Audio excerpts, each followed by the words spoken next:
जिसने मन पर सदैव निरीक्षण दृष्टि रखी वो आगे बढ़ गया, और जो आनंद में, सम्मान में, प्रियता में, वाहवाही में चूक कर दिया, वही मन प्रवेश करके माया में आपको नष्ट कर देगा। लक्षण, मन के पास क्या है खजाने में? जब मन के आप अनुकूल चलेंगे, मन के अनुकूल, तो आपको क्या देगा? शोक, विषाद, दुख, क्लेश, कष्ट, संताप, भय, उद्वेग, ये आपको देगा। अगर आप प्रभु के अनुकूल चले, मन जितना आपको आकर्षित करे भोगों के, उसको डांट के उसकी बात ना सुनकर प्रभु के अनुकूल चले, तो इनमें से कोई भी दोष आपके अंदर नहीं रह जाएगा। ना आपके अंदर शोक होगा, ना विषाद होगा, ना दुख होगा, ना क्लेश, ना कष्ट, ना संताप, ना भय, ना उद्वेग, कुछ नहीं रहेगा।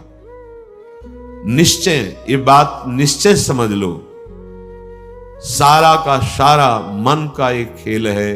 जो सब दुखी हैं, सब परास्त हो रहे हैं, सब जल रहे हैं, उसका कारण मन है। ये मन प्रत्येक श्वास यदि अपने प्रभु के सुमिरन में अर्पण कर दी जाए और मन की बात ना मानी जाए, तो प्रसन्नता बढ़ने लगे। स्वाभाविक दो बातें कह रहे हैं। पहली बात तो हर श्वास में नाम जप चले। दूसरी बात, मन की बात नहीं माननी है। इससे लड़ना पड़ेगा। बिना लड़े कोई परमार्थ का योद्धा विजय श्री प्राप्त नहीं कर पाता, और ये बहुत रुलाता है, बहुत दुख देता है। यही प्रतिकूल हो जाता है। पहले फुसलाएगा आपको, तन्मय करेगा, इसे छू लेते हैं, इसे देख लेते हैं, इसे भोग लेते हैं, बड़ा सुख मिलेगा। और आपने यदि उसके अनुकूल कर लिया, तो वही फिर शोक, विषाद, दुख, क्लेश, अशांति ये फेंकेगा। अब तन्मयता में वो तुम्हारे बैठ गया है, तुम उसको अपने तन्मयता में ले लिए, तो अब बाहरी दृष्टि रहती है, चलो फिर आज से अन्न नहीं खाते, आज से मौन हो। कुछ पर किस पर नहीं पड़ेगा तुम्हारे मौन से, तुम्हारे अन्न त्याग से। इस पर एक बात केवल, इसकी बात माननी नहीं है, बस। हम ये सब करके देखे हैं, कई वर्ष अन्न जुबान में नहीं, आलू गुड़ जो मिला गांव, कुछ फर्क इस पे नहीं पड़ता। ये सब करके देखा है। बस चतुर सावधान वही जो हर श्वास नाम जप करके इसके खिलाफ रहता है। अब देख लो, इसकी खिलाफत करना कितना कठिन बात है। मनोवेग है ये।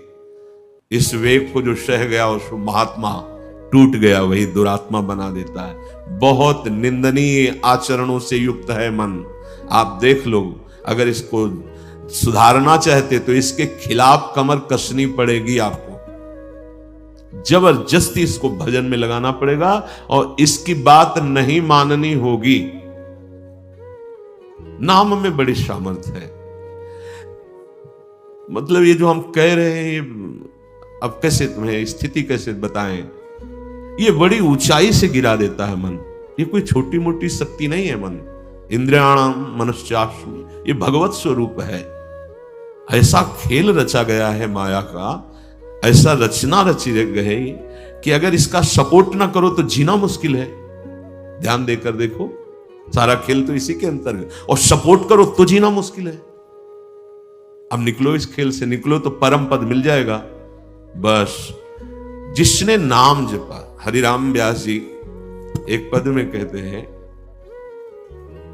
नियंता पतितन को हरि नाम। यही हमारे अंदर कमी हो रही है, इसीलिए हम हार रहे हैं मन से। हम इन सब बाहरी बातों को कोई महत्व नहीं देते। एक है, केवल एक, वही अनेक रूप रखकर तुम्हारे सामने आ रहा है, छुपा छुपी का खेल खेल रहा है। ये अगर मान सम्मान प्रतिष्ठा है, नाटक है माया का, कुछ इससे नहीं होने वाला। कोई इससे आत्म शांति नहीं प्राप्त होती, इससे आत्मानंद की अनुभूति नहीं होती। ये उपलब्धि ना मान ली जाए, हाँ, कि बहुत ऐसा, ये सब स्वप्न है, स्वप्न है। वो एक जादूगर विविध रूपों में आके कह रहा है, पहचान, अगर मेरे मार्ग का पथिक है तो पहचान, मैं तेरे सामने हूं। तो पहचानना तो भूल जाते हैं। अरे बहुत बड़ा सूक्ष्म खेल है। जीत गए तो ब्रह्मा भी नमस्कार करेंगे, ये ऐसा खेल है। भगवत नाम में इतनी सामर्थ्य। हरिराम व्यास जी, नियंता पतितन को हरि नाम, उचरत ही मुह कुचरत कलि को, खोज न राखत श्याम, नियंता पतितन को हरि नाम। यदि श्वास श्वास, दो बातें भी पीछे बहुत ध्यान से सुनना। मन की बात नहीं माननी, इतनी सामर्थ्य आपको कहां से मिलेगी? बोले श्वास श्वास नाम जप करना होगा, इसी से विजय होगी। मन की बात नहीं माननी, वो हर समय विषय पेश करता रहता है। जैसे आप किसी होटल में बैठे हो तो पर्चा दे देते ना, आप बोलिए इसमें से क्या चाहिए, ऐसे हर समय पेश करता रहता है। पूरे त्रिभुवन में इसी का शासन चलता है, मन का। क्या चाहिए?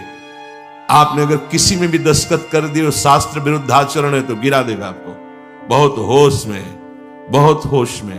वो होश तब माना जाएगा जब हर श्वास आपका नाम चल रहा है। जे भी नाम आपकी जिह्वा में हर श्वास चलेगा तो मुंह कुचरत कलि को, ये जो कलि अभद्र वर्णत सहस, ये कामादिक दोष, इन सबके मुंह को कुचरता है हरि नाम।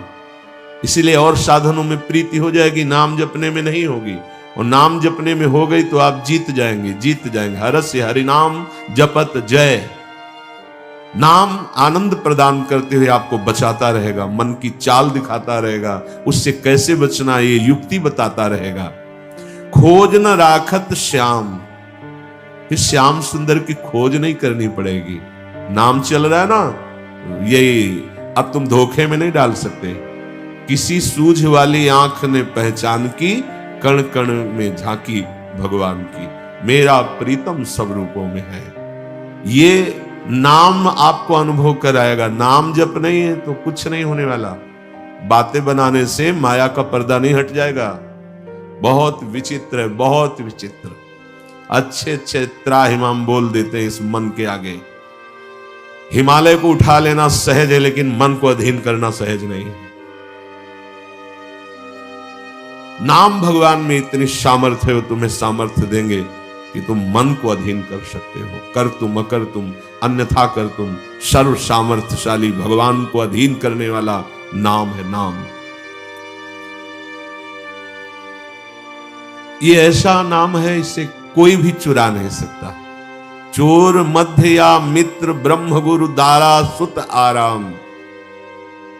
चोरों के बीच में भी हो तो चुरा नहीं सकता नाम को। कोई मित्र हो तो हिस्सेदारी इसमें नहीं कर सकता। ब्रह्म स्वरूप होते हुए भी तुम जो दुख में डूब रहे हो, उसका कारण है कि नाम नहीं। गुरुदेव कृपा करके तुम्हें नाम दिए हैं, नाम जप में तुम्हारी प्रीति नहीं, इसलिए दुर्दशा है। मूर्तिमान ब्रह्म, मूर्तिमान गुरुदेव कृपा समुद्र है, अगर नाम जप नहीं है तो आप सुख का अनुभव नहीं करेंगे।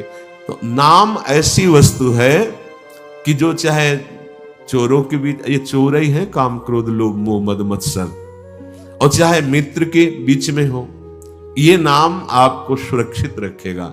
कोई भी आपको मित्रता के द्वारा नहीं फंसा सकता, ना कोई ठगी कर सकता है इस नाम की। ये ब्रह्म स्वरूप है, ये गुरु स्वरूप है। और जैसे गृहस्थी में हर सुख पुत्र पत्नी आदि के द्वारा प्राप्त होता है, जिसने नाम को अपना सब कुछ मान लिया तो नाम सर्व सुख दाता है, उसको फिर किसी और की जरूरत नहीं रहती। जैसे घर परिवार में आदमी आता है, बच्चों के साथ हंसता खेलता है, उसे सुख मिलता है, नाना प्रकार की गृह सामग्री देखकर हर्षित होता है। उपासक के हृदय में सर्व सुख प्रदान करता है नाम। नाम नाम ही उसे पुत्र की तरह दुलार करता है, नाम ही पिता की तरह पालन करता है, नाम ही अद्भुत शांति प्रदान करता है। अघवंतन हरि बोलत ही भगवंत दियो निज धाम। चाहे जितना बड़ा कोई पापी हो, यदि हरि नाम उच्चारण करता है तो भगवान के धाम को प्राप्त होता है। पर बस ध्यान देना है, दो बातें, मन की माननी नहीं है और नाम छोड़ना नहीं है। अगर नाम जप कर रहे हो, ये अनुभव की बात कह रहा हूं, इसलिए कोई प्रश्न की गुंजाइश नहीं। और मन के अनुसार तुम आचरण करोगे और नाम जब भी कर रहे हो तो भी आनंद का अनुभव नहीं होगा। आगे चल के कल्याण हो, मंगल हो, इसमें हमें कोई संशय नहीं है। लेकिन वर्तमान में तुम जलोगे नाम जपते हुए भी। यदि मन के अनुसार चलोगे तो तुम्हें भगवदानंद का अनुभव कभी नहीं हो पाएगा। शरीर छूटने के बाद भगवान जैसे अजामिल को परम पद, वो बात अलग है। लेकिन वर्तमान में जीवन मुक्तता और आनंद का अनुभव मन की बात ना मानने से होगा। ये जो मन हमें गलत सलाह दे रहा है, ये जो मन हमें भोगों में फंसा रहा है, आप चाहे जितना प्रयास करें, ये आनंद का अनुभव नहीं होने देगा। छाती की बात कहते हैं, किसी के पढ़े लिखे समझाने की बात नहीं, यहां की बात। अगर विषय सेवन मन के अनुसार हो रहा है तो साधन होने पर भी भगवदानंद का अनुभव नहीं होगा, नाम जपने पर भी भगवदानंद का अनुभव नहीं होगा। ये रोकना होगा। धर्म विरुद्ध आचरण के लिए मन जो हमें सलाह देता है, नहीं मानना होगा। हरिपद पंकज छत्र छाह बिन मिटे न दुख रवि घाम, नियंता पतितन को हरि नाम। हरि के चरणारविंद का आश्रय, मुख में नाम, मनमानी आचरण पर शासन, फिर ये संसार की धूप उसको लगती नहीं है। फिर दैहिक दैविक भौतिक कोई भी ताप उसे स्पर्श नहीं करता है। जो हमें आनंद अनुभूति स्थिति प्राप्त होनी चाहिए, वो स्थिति नहीं है। बिना स्थिति के बातों से माया पर विजय प्राप्त नहीं की जा सकती। इसलिए नाम जिह्वा से और बुद्धि एकदम सावधान होकर मन की हर चेष्टा पर निरीक्षण। मंगलमय भगवान ऐसा विधान बनाएंगे कि आप सर्वदा सुखी और प्रसन्न रहेंगे यदि आप ऐसे चलेंगे। भगवान हमारे विचारों को देखते रहते हैं। ध्यान से सुनना, तुम जो विचार अंदर कर रहे हो वो भगवान देख रहे हैं। जब भगवान देखते हैं कि इसकी आशा का विषय संसार है, मैं नहीं हूं, तो अब बाहरी हमारी क्रियाएं भक्ति की हो रही हैं, आशा संसार की है, तो भगवदानंद का अनुभव नहीं हो रहा है, हाथ में विफलता लगती है। बिल्कुल अक्षरशः ऐसा ही है। बहुत गुस्सा लगती है मन पर, बहुत गुस्सा कभी कभी लगती है कि ये साधकों को नष्ट करने के लिए हर समय जाल बुनता रहता है। जैसे मकड़ी जाल बुनते ऐसे ही बुनता रहता है जाल, और ये खुद जलता है, खुद परेशान होता है, खुद बंधन युक्त होता है। यही बड़ा विचित्र खेल इस मन का, बड़ा विचित्र। महीना 2 महीना हो तो लड़ ले, पूरे जीवन लड़ना, तभी परम पद प्राप्त होता है। पूरे जीवन जरा सी चूक होती फंसा देता है, निराश कर देता है, उदास कर देता है। भगवान तुम्हारे अंदर के विचार को देखते हैं। तुम्हारे विचार में यदि आंतरिक संसार के सुखों की आशा है तो वो आपके अंदर हैं, अनुभव में नहीं आएंगे। देख लो, जो लोग कहते हैं ना कि इतने वर्ष हो गए हमें नाम जप करते, उसका भाव समझो। अंदर के विचार भगवान तुम्हारे देखते रहते हैं। तुम्हारी आशा यदि संसार के भोग हैं तो वो सामने नहीं आएंगे, यही हृदय में बैठे हैं। उत्तम भाव प्राप्त करने के लिए तुम्हें अपने मन से संसार के विचार हटाने होंगे। ये जो भगवत चर्चा है, भगवान की लीला कथा है, इसमें इतनी सामर्थ्य कि आपके विचारों का परिवर्तन हो जाएगा।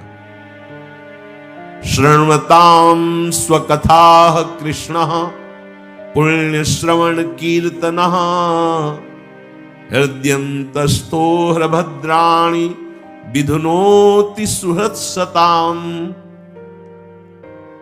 भगवान श्री हरि श्री कृष्ण का जब यश सुना जाता है, नाम महिमा, गुण महिमा, लीला कथा, पुण्य श्रवण कीर्तन शताम साधु नाम सुहृत हितकारी भगवान श्री कृष्ण स्वकथा स्वकीय गुणानाम कथा श्रृण्वताम श्रवण परायणानाम अंतस्थ हृदय स्थिता। भगवान श्रवणेन्द्री के द्वारा जाकर उसके हृदय में स्थित हो जाते हैं।